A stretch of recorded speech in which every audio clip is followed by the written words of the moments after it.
folks. Welcome to another edition, episode 2 of This Week in Hockey East. Great to be with you, along with Bridgette, Proulx. I'm Eric Gallanty. We're going to jump right in with our college hockey game of the week on Nesson this week.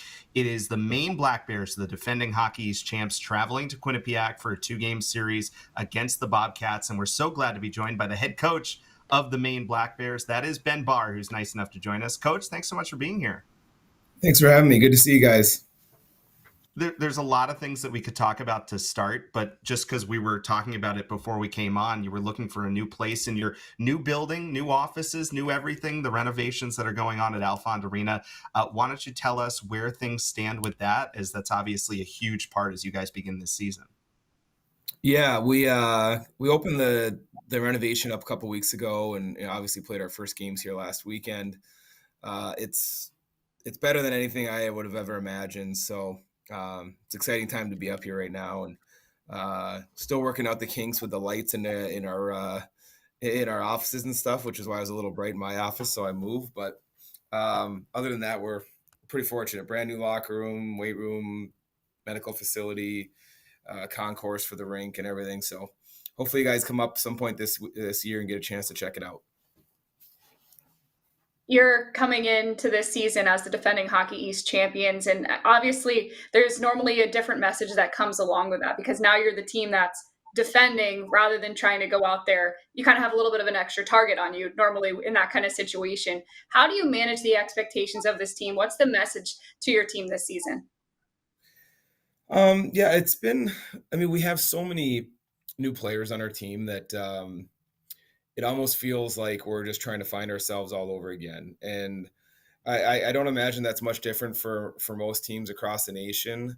So, trying to rely on past successes to have any, indication of how things are going to go this year is a trap that we're, it really doesn't. I don't even think it enters our world at this point. We have so much work to do to become and find our identity as a team this year that, that was all good. And, obviously those are good moments that we'll take with us for a long time down the road. But we have a lot of work to do as a team to find our identity here to try to have success, in our current year.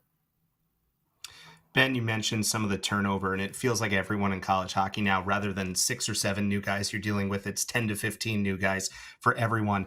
You obviously lose some key guys from last year, some key core guys. What has been the process of replacing and finding the new leadership with this year's group? Yeah, it's just, we've been going through it here the last couple of weeks. We played an exhibition game a couple weekends ago, and it looked like we never practiced before. So we were, last week was a little bit better. And, obviously we're going to have to be even better to go on the road and play a fantastic Quinnipiac team and, in their barn. So, for us, it's just, trying to understand what is, winning hockey and what isn't, with all the new faces. And, they've been extremely coachable, and, we have a good group of core veterans back. Thomas Field, Brandon Holt, our senior captains, that those guys are, they've been here through thick and thin. So we're relying on those guys a lot to help us with this process, because, that's going to be I think the challenge for everybody. It's nice to have all these, talented players, a lot of CHL players that were never eligible. That's great. But, the teams that find their identity and figure out how to play a solid brand of hockey as quickly as possible are the ones that are probably going to benefit the most. I want to ask you about your goaltender, Albin Boija. He was a big part of the team last year. He's got some NHL interest. He was at the Bruins development camp this year. What makes him such a special goalie? He's just really mentally focused. He's pretty fiery. So he wants to win. He wants to win. He wants to succeed. He cares about his teammates. He cares about the University of Maine. That's what we're trying to get with all of our student athletes. And, he's one of those guys that, he's out there he's always trying to push the envelope and get a little bit better. And that's, we ask that from all of our guys. And, when it starts in net, and, obviously Alfie's done a great job with him and our goalie and our other goalies as well.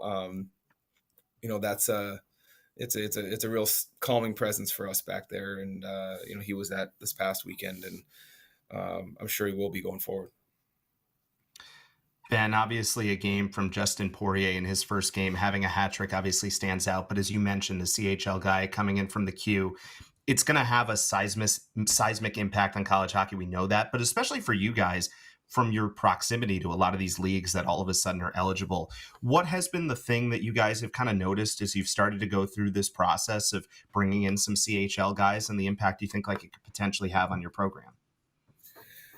Yeah, I mean, we have, I think, 8 on our team. So we have, quite a few CHL players from, really the 3 different CHL leagues.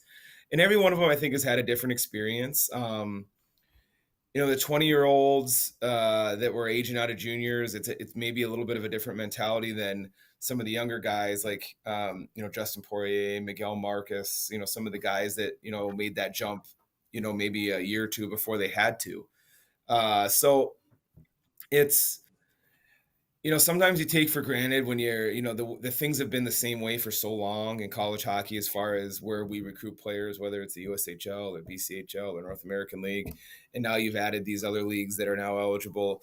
But, the thing that you take for granted a little bit is that most of the players that are playing in those traditional college development leagues, they understand what they're getting into. And some of these CHL players, it was never been on their radar until 4 or 5 months ago. And so that's been the thing, just making sure we're aware of, some of the different, obviously the school piece of it. There's some culture shock with it sometimes, depending on where a student athlete is coming from. So, we've been working through that with our guys, and some of them it's been easy, no problem. And some of them there's been ups and downs, but as long as they're willing to talk about it and work through it and get a little bit better every day, which all of our guys have been.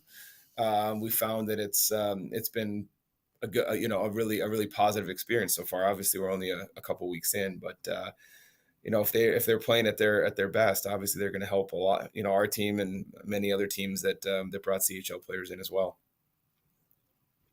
And lastly, Coach, just what are you expecting and hoping to get out of this matchup against Quinnipiac?